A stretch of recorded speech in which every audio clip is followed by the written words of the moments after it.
Pour avoir des explications, on en parle avec Fabien Major, planificateur financier chez Major Gestion Privée. Bonjour, Monsieur Major. Bonjour. Première tendance que vous avez remarqué, puis on le remarque aussi généralement, les gens achètent de plus en plus des actions qui sont glamour, si vous permettez l'expression, comme Tesla, alors que selon vous, on devrait privilégier des titres avec un rendement qui est plus sûr, plus régulier. Exactement. Et c'est la grande différence entre ce qu'on parle, on identifie comme le style valeur et le style croissance.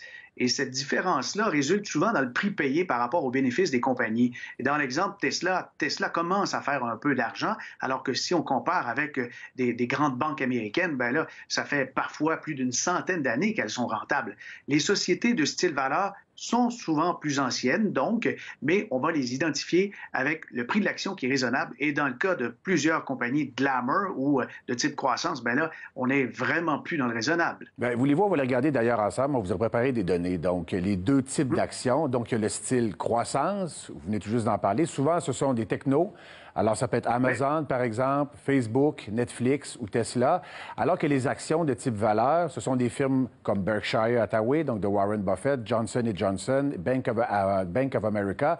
Alors, vous avez déjà commencé à répondre à la question, mais c'est quoi la différence majeure entre les deux, là?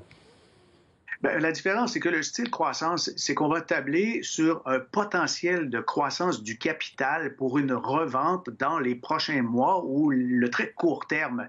Le style croissance comme Facebook ou des compagnies comme Nvidia, par exemple, ça, c'est quand même évident. Mais on va l'observer dans le ratio. Le ratio cours-bénéfice, c'est donc le cours de l'action sur les bénéfices de la société. Bien, pour le style valeur, en ce moment, on a un ratio qui est tout près de 10 pour les sociétés américaines et 40 fois les bénéfices pour les sociétés de type croissance ou plutôt technologique. Mais cet écart-là, moi, il me fait peur parce qu'on n'a jamais vu ça depuis 1999, soit quelques mois avant le crash mémorable en mars 2000. Oui, on se rappelle que la bulle techno, à ce moment-là, avait éclaté. Mais M. Major, lorsqu'on regarde depuis le début de la pandémie, les actions croissance ont vraiment bien performé. Puis on vous a préparé également aussi des données.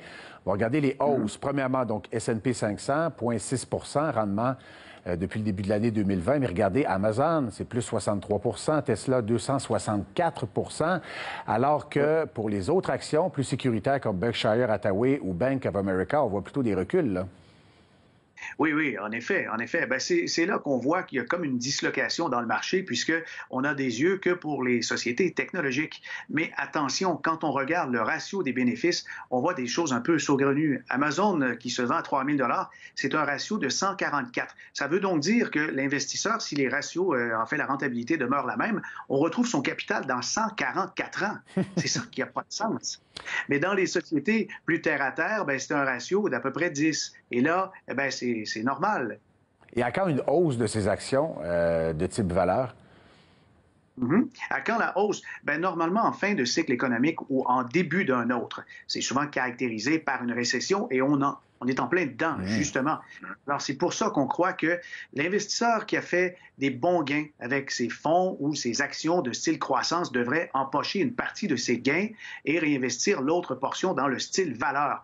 À long terme, on ne le regrettera pas. Et de diversifier également, puis on le dit souvent d'ailleurs, donc aux investisseurs et aux boursicoteurs, de diversifier finalement ces actions.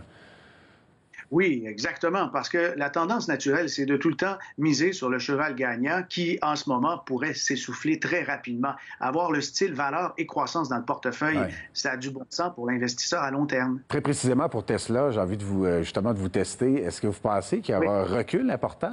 Parce qu'on le sait actuellement, là, puis d'ailleurs, on l'a vu, c'est une croissance qui est phénoménale. Oui, absolument. Il faudrait que les ventes puissent maintenir la cadence, mais il y a une capacité limitée de production. Il y a une usine en Chine qui débute bientôt, qui a commencé même à délivrer certains véhicules. Mais écoutez, c'est une action qui ne fait pas consensus, mais c'est clair que les investisseurs qui misent sur Tesla ont un biais spéculatif. Oui, et un dirigeant également qui ne fait pas consensus, mais ça, c'est une autre histoire. J'aimerais ça vous entendre plus généralement aussi sur les marchés qui se portent très bien. Est-ce qu'on doit craindre, cela dit, une nouvelle chute? Bien, c'est possible, en effet, puisque l'investisseur va être tenté de vendre ses titres gagnants quand il y a un peu de mauvaises nouvelles économiques, et il y en aura. Ça, je suis à peu près certain. Ouais. Mais de quelle façon le marché va se comporter, ça dépend beaucoup de la reprise économique et des nouvelles scientifiques en lien avec la découverte de médicaments et vaccins efficaces contre la COVID-19. Et là, c'est pas le niveau économique ou financier qui pourra se prononcer, mais on est vraiment relié à des nouvelles scientifiques et médicales. Oui, exactement. Donc, l'économie, finalement, va suivre la situation sanitaire.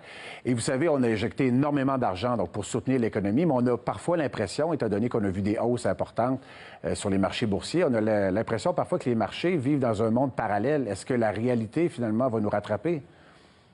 Oui, sans doute, mais on peut distinguer le marché et le prix des actions. C'est une petite catégorie qui a tiré le marché vers le haut, principalement les sociétés de type technologique ou les sociétés qui sont plus glamour comme on l'a identifié plus tôt. Ces sociétés-là donnent l'illusion que le marché va très bien. Et si on les enlève, on s'aperçoit que les replis sont toujours, depuis le début de l'année, d'à peu près moins 12 là. Alors, il faut prendre le marché avec énormément de précautions et certainement analyser ce qu'on a dans son portefeuille et prendre des profits. C'est le conseil le plus sage que je peux offrir. Un très bon conseil, voilà qui est plus clair. Merci beaucoup, M. Major, d'avoir été avec nous. Merci. Au revoir.